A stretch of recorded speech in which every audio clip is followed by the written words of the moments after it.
and says like, what is this white stuff? Everyone is panicking, but no one is rushing to the hospital. Hey guys, it's me Alina. Welcome to my channel. So I'm starting a new story series, Storytime. I will be sharing my life experiences and my life stories here in like form of episodes. It will be a series or parts, whatever you like to call it. So yeah, today will be episode 1. For episode 1, I will be sharing with you guys my near death experience.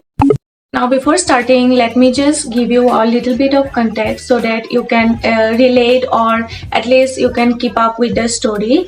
So now I live in a village area where there is lots of farming and cultivation. It is going around my house. Now we, as in my family, does not do any farming, but my uncle does. Now we are in separate household, yet we stay very close to each other, like 3 brothers, 3 houses in a row. So when you are doing this paddy cultivation, then you need a house to store the grains. In Assamese we call them bhoras. Now you get the idea, right? This is like a big house or a big room where you just store your grains, like dried grains. Now for the layout, suppose this is our house, this is the granary or the room where they store the grain, and towards the back is my uncle's house. Now there's little bit of this like cultural thing where they put the granary to the front of their house and not behind their house. It's like they feed on them, so they do not want to keep them behind them. So yeah, that's not very important to the story. Now the important thing is that when you have this kind of large amount of grain, there comes our most uninvited guest, that is rats. And it's cool, like they are in their place, like they're having little bit of grains there, but no, they are like, let me just go to my neighbor's house and then rule there a little bit, then I'll come back to my place and have little bit more. So once in a while, 1 or 2 of them just comes into our house, and then you know what damages they can do. Now the only way to stop them from spreading or to make more of them is to take them out. Take them out as in, you understand, right? I don't want to say that word, like to them. Now here I'm not saying to harm animals. We all know that. I do not have to say you all guys that we should not harm animals, but we have to understand sometimes the situation and everything. So they are like, one of them will come and they will be like, let me get my babes here, and they will make love and they will multiply. Now first I was very like against this thing, like why do we have to like take them out like that, like why do we have to do that? But slowly I'm coming in terms with it. Why? These small tiny creatures can do you massive damage. Like they will sometimes eat up your important documents, they will somehow get into the drawers and eat up your shoes and stuff. Now to give you all some examples of damages are that my mom got this new mattress just a month. We just used it just a month, and one day while she was sweeping, she looked from the downside of the bed and she could see cottons there, and she's like, what is this white stuff? And then she flipped the mattress and it was all eaten. It was just 1 month old, and you can't use that. You have to like remake it. And I remember once my aunt kept like 500 notes.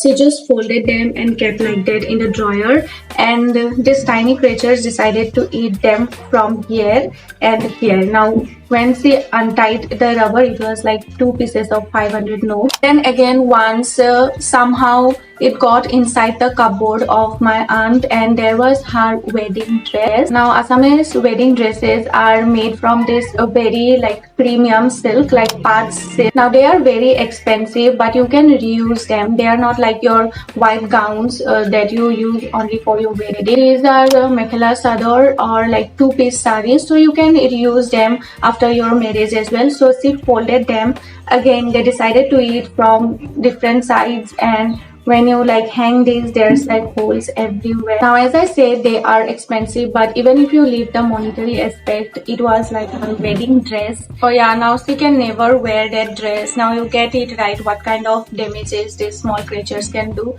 So the only option left to do is that when you see 1 or 2 of them just take them out. That's what I have seen growing up. They just do that. Now to take them out, there are various methods. You get like this trap thing where you trap them, or you get a slate, they are sticky, they just stuck there. And sometimes you get some kind of powder like that you mix in, they eat, and they are, I know it's cruel, but as I said, you have to understand some things and some situations and then react. So yeah, that's the backstory. So one fine night, I just had my dinner, and I have this very bad habit of like snacking after dinner, like something sweet. So there were these biscuit packets, like sweet biscuit. So my mom opened the whole packet, like it was flat like this, and there were 3 biscuits there. So I thought maybe it is finished, so she just opened it completely to just finish these 3 cookies, and then she will just throw away the plastic or the wrapper.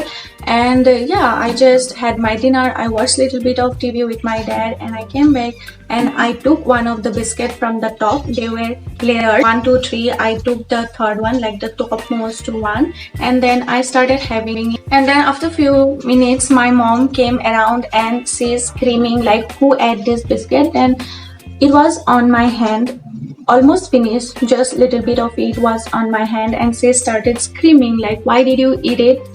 And my dad and me, we were confused like what's going on. And then she said that she used that powder to like the rats. So she sprinkled that powder and then she kept those biscuits there, and she went to the bathroom thinking that she will just come back and mix all of them with the powder and then just keep it there for the rest. So yeah, I just ate that cookie whole, and everyone is panicking, but no one is rushing to the hospital. Now if you are from brown family, like middle class brown family, you know that we do not go to doctor until and unless we are dying or a pair of our hand is broken or something. But you get the idea, right? So yeah, we didn't go to the doctor.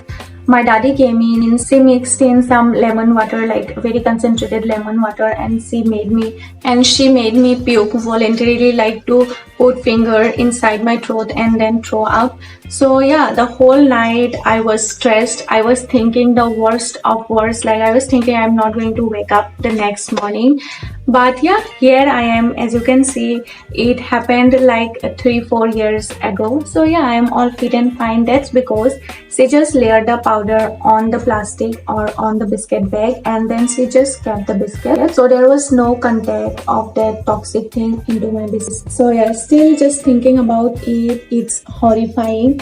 So yeah, that was it, my near-death experience. I hope you will like this kind of stories of my life. I will keep posting them episode wise, like 1 2 3 4, and I hope you show your love and support. So yeah, love you all. Bye.